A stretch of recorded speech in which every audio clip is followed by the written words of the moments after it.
What is up everyone, it is Sajambi and welcome back to another video. Following on from our entity guide, let's have a look at all of the items available indoors. Now in my previous video, I talked about all of the entities which can stop you from making it to door 100. However, there are things in the game which can get you out of trouble and prolong your current run. Many of these can be found throughout the game in drawers, but some can be purchased in the starting elevator. Without any further delay, let's go through the 7 items which you can find indoors, along with their effect and cost in the game.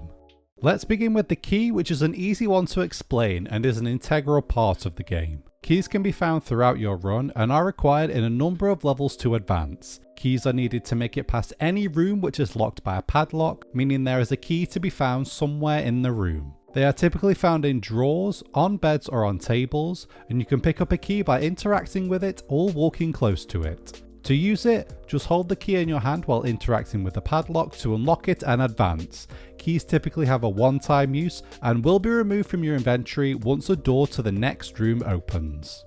Up next is the Lockpick, which acts in a very similar way to the key. Lockpick essentially works as an alternative to a key if you are struggling to find it in any given room.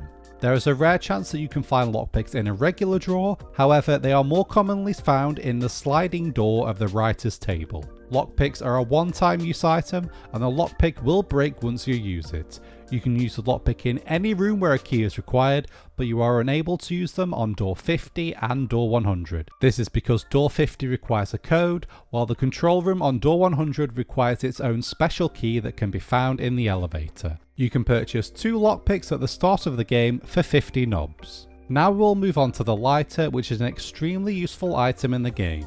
This is the most common item that people come across, with it spawning rarely in regular drawers and fairly commonly on the writer's table. The lighter is a basic and temporary light source which you can use to illuminate your immediate surroundings. While using your lighter, the fuel bar in the inventory will slowly decrease, with the lighter cutting out once your fuel runs out. You'll need to find another lighter and swap it out to be able to use it again. This item is most effectively used in dark rooms, firstly to see where you're going, but also to find Screech easily if it is nearby. You can buy a lighter at the start of the game for 50 knobs. Moving on to another light source, and it's the flashlight, along with its accompanying batteries. Now while the lighter provides you with a basic source of light, the flashlight provides you with a premium source of light. When turned on, the flashlight shines a beam across the room, meaning you can see everything in front of you in the direction of where you're looking. As a result, flashlights are harder to find in the game, but you do still have a small chance of finding one while looting. If you do have a flashlight in your inventory, then there is a small chance that you will find batteries in the drawers that you loot.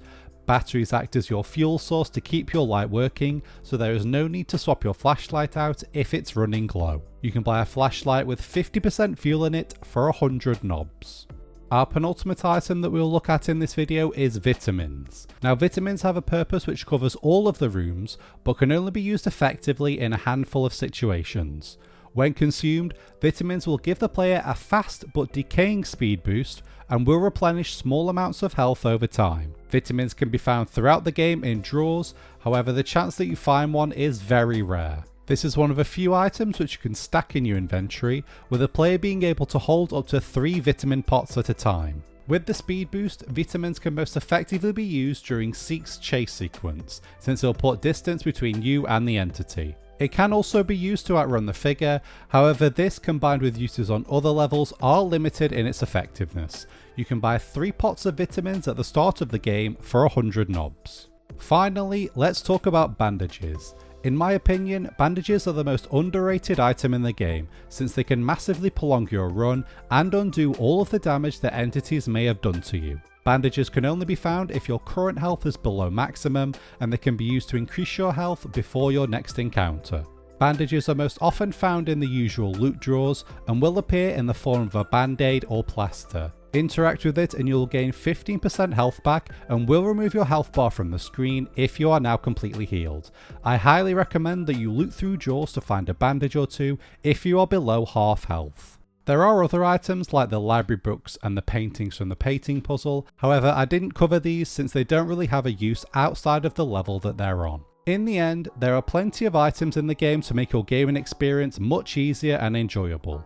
With updates expected soon, I can't wait to see what other items they add into the game to change the way that Doors is played. That's all we have for you in this video. I hope you enjoyed watching and I hope you learned a little something about the items in Doors. If you did enjoy it, hit the like button and comment down below what items you would like to see added to the game. As always, don't forget to subscribe and hit the bell icon to never miss a future video on Doors. See ya!